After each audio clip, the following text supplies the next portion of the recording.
I want to ask you a question, and that is, what is in your life's blueprint?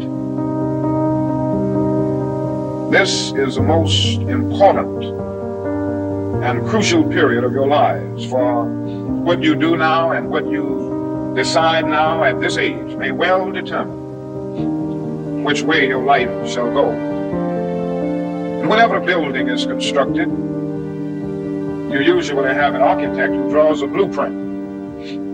And that blueprint serves as the pattern, as the guide, as the model for those who are to build the building. And a building is not well erected without a good, sound, and solid blueprint. Now each of you is in the process of building the structure of your lives. And the question is whether you have a proper, a solid, and a sound blueprint. And I want to suggest some of the things that should be in your life's blueprint. Number one, in your life's blueprint should be a deep belief in your own dignity, your own worth, and your own somebodyness. Don't allow anybody to make you feel that you are nobody. Always feel that you count. Always feel that you have worth. And always feel that your life has ultimate significance. Now, in your life's blueprint, be sure that you have that a principle of somebody. Secondly, in your life's blueprint, you must have as a basic principle the determination to achieve excellence in your various fields of endeavor. You're going to be deciding as the days and the years unfold what you will do in life, what your life's work will be. Once you discover what it will be, set out to do it, and to do it well. And I say to you, my young friends, that doors are opening to each of you.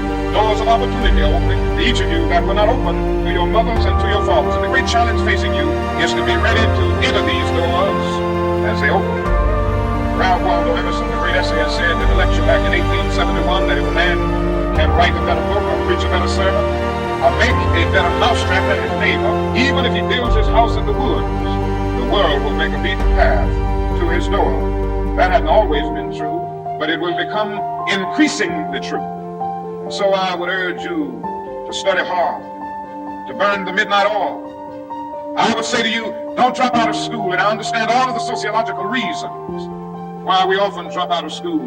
But I urge you, in spite of your economic plight, in spite of the situation that you are forced to live so often with intolerable conditions, stay in school. And when you discover what you're going to be in life, set out to do it as if God Almighty called you at this particular moment in history to do it. And just don't set out to do a good Negro job, but do a good job that anybody could do. Don't set out to be just a good Negro doctor, a good Negro lawyer, a good Negro school teacher, a good Negro preacher, a good Negro farmer, a beautician, a good Negro skilled laborer. Or if you set out to do that, you have already flunked your matriculation exam for entrance into the University of Integration. Set out to do a good job and do that job so well that the living, the dead, or the unborn couldn't do it any better.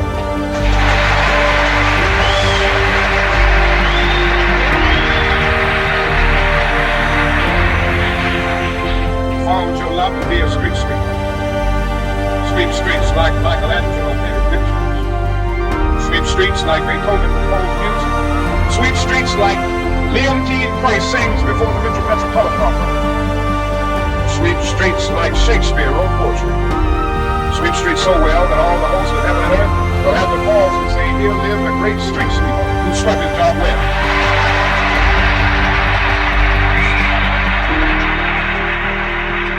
You can't be a pine on the top of the hill, be a scrub in the valley. But be the best little scrub on the side of the rail. Be a bush if you can't be a tree. If you can't be a highway, just be a trail. If you can't be the sun, be a star. For it isn't by size that you win or you fail. Be the best of whatever you are.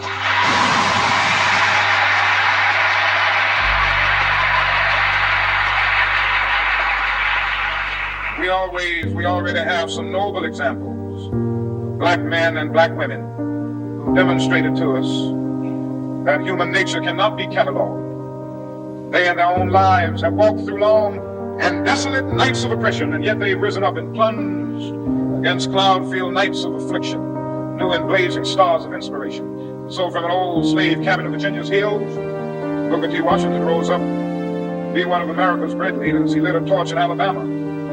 Darkness fled in that city. Yes, you should know this because it's in your own city. From a poverty-stricken area, Philadelphia, Pennsylvania, Barratt Anderson rose up to be the world's greatest contralto, so that a Toscanini could say that a voice like this comes only once in a century. And Sibelius of Finland could say, my roof is too low for such a voice. The red hills of Gordon County, Georgia. And the arms of a mother who can neither read nor write, Roland Hayes, rose up to be one of the world's great singers and carried his melodious voice into the palaces and mansions of kings and queens. From crippling circumstances, there came a George Washington Carver to carve for himself an imperishable niche in the annals of science. There was a star in the diplomatic sky, and then came Ralph Bunce, the grandson of a slave preacher. He reached up and grabbed it and allowed it to shine in his life with all of its scintillating beauty. There was a star in the athletic sky.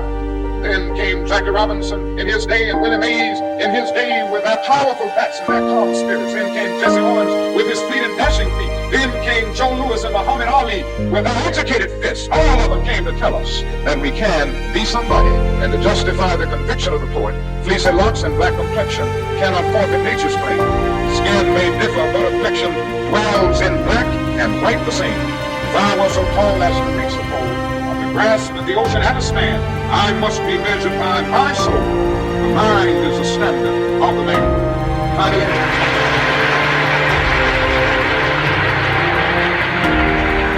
Finally, in your last blueprint must be a commitment to the eternal principles of beauty, love, and justice.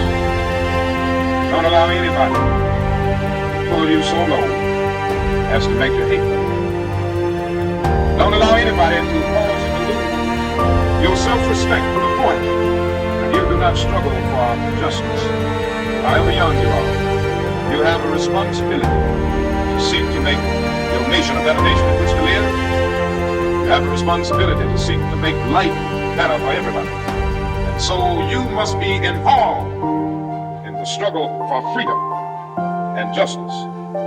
Now, in this struggle for freedom and justice, there are many constructive things that we all can do and that we all must do. And we must not give ourselves to those things which will not solve our problems. You've heard the word nonviolent and you've heard the word violent. I happen to believe in nonviolence. We've struggled with this method with young people and adults alike. All over the South, we have won some significant victories, and we've got to struggle with it all over the North because the problems are as serious in the North as they are in the South.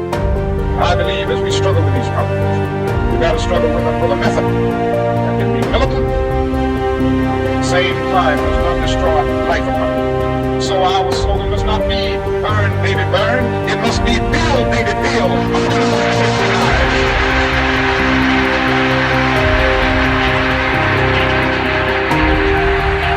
Our slogan must be learn, baby, learn, so that we can learn, baby, learn.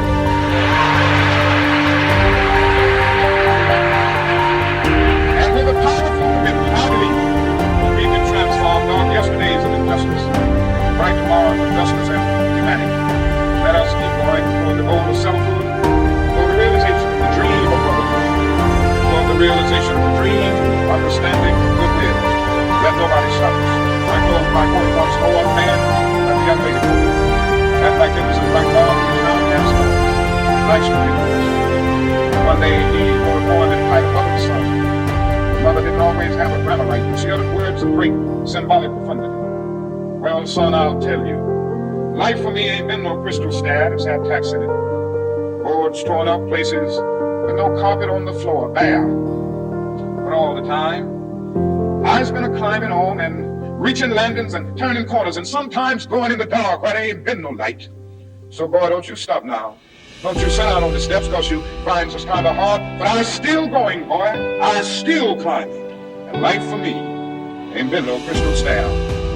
Well, life for none of us has been a crystal stair. But we must keep moving. We must keep going. If you can't fly, run. If you can't run, walk. If you can't walk, crawl. But by all means, keep moving.